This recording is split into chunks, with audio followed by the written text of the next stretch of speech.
Hmm?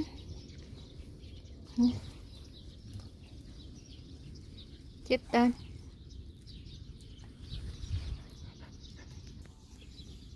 Lagi mo lang ako dito inaabangan. Hmm? Wawa ka naman.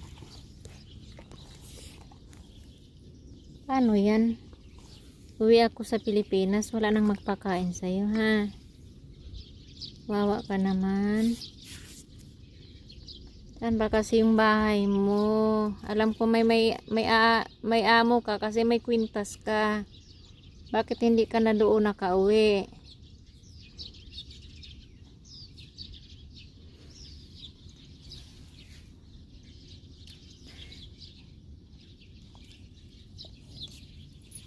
Sana umuwi ka na lang sa inyo kasi kawawa ka. Wala naman magpapakain sa'yo lagi. Hindi naman ako lagi nakakalabas.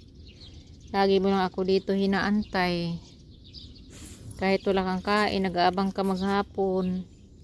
May ibang tao naman dito, ayaw magpakain sa'yo. Tinataboy ka pa.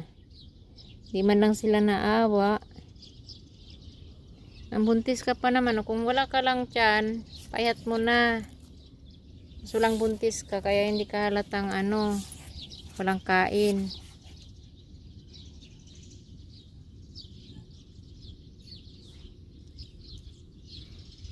Habang nandito kami ni Lola sa sa labas, papaaraw, nandito din si nag-aantay sa akin, si Blackie.